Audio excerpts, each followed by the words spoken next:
зале суда Азат Надершин немногословен. На мужчине маска и капюшон. В зале много журналистов. Дело резонансное. По данным следствия, ущерб государству превышает 64 миллиона рублей. Род занятия работаете? Нет, уже. В данный момент не работаете. Семейное положение? Жена. Наличие детей на вашем иждивении?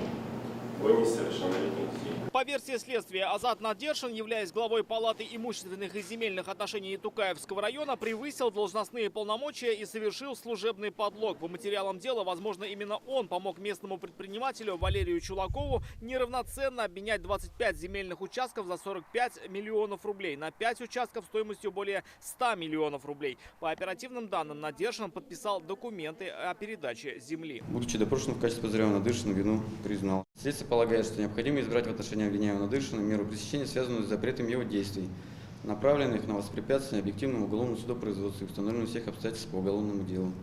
В связи с чем следствие просит избрать в отношении обвиняемого Надыршина меру пресечения в виде запрета определенных действий. Запрет определенных действий – это запрет на общение с бывшими и нынешними сотрудниками палаты, а также сотрудниками исполкома Тукаевского района. Также Надершину запрещено общаться с лицами, проходящими в уголовном деле в качестве свидетелей, потерпевших, подозреваемых и обвиняемых. Задержанный и его защита не возражали. По заявленному ходатайству следователя по особо важным делам в избрании меры пресечения в виде запрета определенных действий возражений не имеется. Суд удовлетворил ходатайство следователя. Азат Надершин покинул зал суда. Несколькими днями ранее бизнесмена Валерия Чулакова отправили на 2 месяца в СИЗО.